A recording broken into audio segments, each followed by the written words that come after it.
The platform was cold, empty. The air smelled of ozone and damp concrete. Arthur stood alone. The time on his watch read 12:42 a.m., the last train of the night. A low hum vibrated through the soles of his shoes. The tunnel began to glow, a dull, flickering orange light. Then, the screech of metal on metal. The train arrived. It was an older model, heavy steel, rust blooming like dark flowers along the edges of the doors.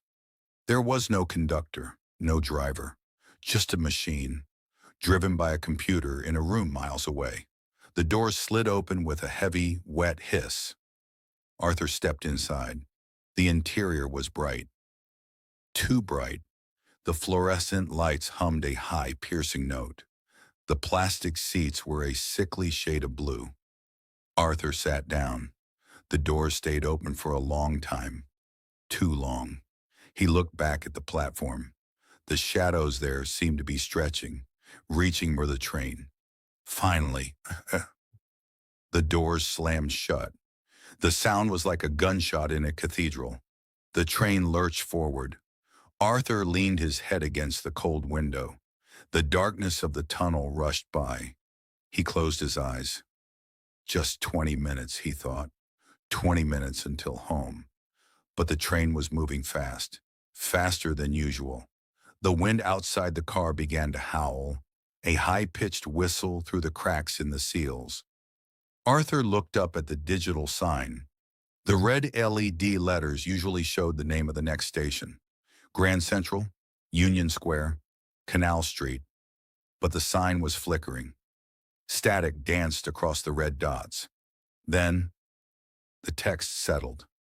It didn't say her station name. It said, "Departure, October 14, 2029. Arthur frowned. He rubbed his eyes. "Glitch," he whispered. His voice sounded small in the metal tube. He looked at the date again. That was 3 years away. The train didn't slow down. It sped past the station. Arthur caught a glimpse of the platform. It was blurred. White tiles, flickering lights. But there were no people and no exit signs. The train didn't even try to stop. Arthur stood up. His heart gave a small, nervous thump. He walked to the emergency intercom. He pressed the button. "Hello?" Static. "Is anyone there? The train just skipped a stop." The static changed. It became rhythmic, like heavy breathing. Then, a voice. Not a human voice. A digital synthesis. Cold, flat. "Arthur Miller," the speaker said. Arthur froze. "Who is this?" The voice didn't answer. The digital sign above the door flashed. "Departure, May 22nd, 2034. Arthur stepped back. He looked around the empty car. There were no cameras. How did it know his name? He ran to the doors. He grabbed the emergency release handle. He pulled. It didn't move. It felt like it was welded shut. The train was moving even faster now. The lights in the car began to dim. Then they turned a deep, bruised purple. The humming grew louder. It wasn't a machine hum anymore. It sounded like a choir. 1,000 voices screaming at a very low frequency. Arthur felt a vibration in his teeth. He looked out the window. They weren't in a tunnel anymore. Or if they were, the walls were gone. Outside was a gray void, swirling mist, and shapes. Massive, monolithic shapes that drifted in the dark.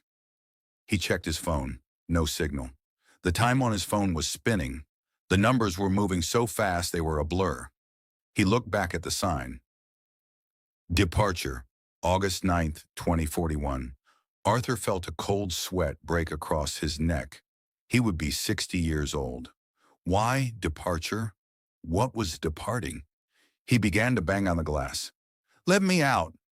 Stop the train!" The train groaned. The metal floor buckled slightly. Something was pressing against the outside of the car. He saw a hand, pressed against the window. But it wasn't a hand. It was too long. The fingers had too many joints. The skin was the color of a drowned man. It slid across the glass, leaving a trail of black oil. Arthur scrambled to the other side of the car. He was hyperventilating. The air was getting thin and cold, so very cold. He could see his breath. The digital sign flickered again. Departure, November 12th, 2055. Arthur felt a sharp pain in his chest. He collapsed onto the seat. He looked down at his hands. They were wrinkled. The skin was thin, paper-like. His wedding ring felt loose on his finger. He touched his face. He felt the deep lines of age. "No," he gasped. His voice was thin, raspy. The train was a time machine, but it only moved in one direction, toward the end. He looked out the window again. The gray void was changing. It was becoming a field of stars. But the stars were dying. He watched the sun collapse into a black hole. Seconds later, another. The universe was ending outside the window. The train was the only thing left, the last passenger on the last journey. The intercom clicked. The breathing was back. "Arthur," the voice whispered, "do you remember the day you forgot?" Arthur shook his head. He was crying. The tears felt like ice on his old cheeks. "The day you didn't look up," the voice continued. "The day you stayed on the train." Arthur remembered the platform, 12:42 a.m. He had been tired. He had been distracted. He had stepped onto the train without looking. But he hadn't stepped onto a train. He had stepped into the transition. The sign flashed. Departure, January 1st, 2099. Arthur's heart was failing. He could feel the rhythm stuttering. 1, 2, stop. 1, stop. He looked at his reflection in the dark glass. He saw a ghost, a man of nearly 100 years, bald, sunken eyes. The train began to slow down. The screech of the brakes was deafening. It sounded like the universe was tearing in half. The gray mist outside turned white, a blinding, pure white. The train came to a smooth halt. The silence was absolute. No hum, no breathing, no wind.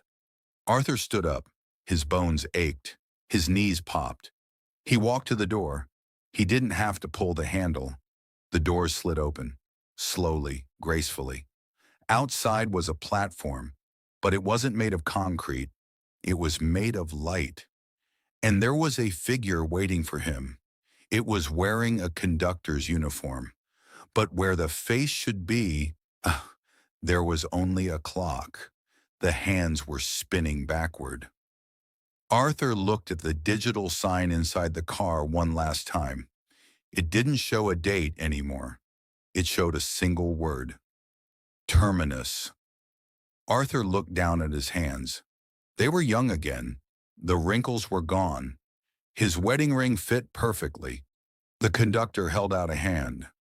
"Ticket, please," the conductor said. Arthur reached into his pocket. He found a small rectangular card. It was the ticket he had used to enter the station. He handed it over. The conductor punched a hole in it. The hole was shaped like a skull. "Welcome home, Arthur," the conductor said. "You're the last one." Arthur stepped off the train.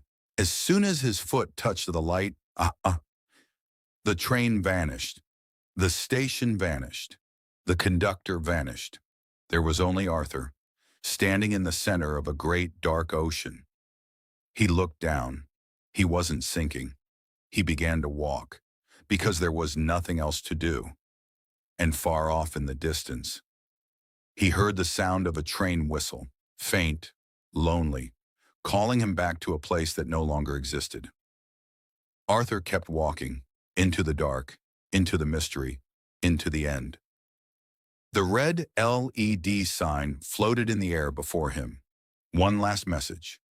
Arrived. If you enjoy horror stories like this, Subscribe for more.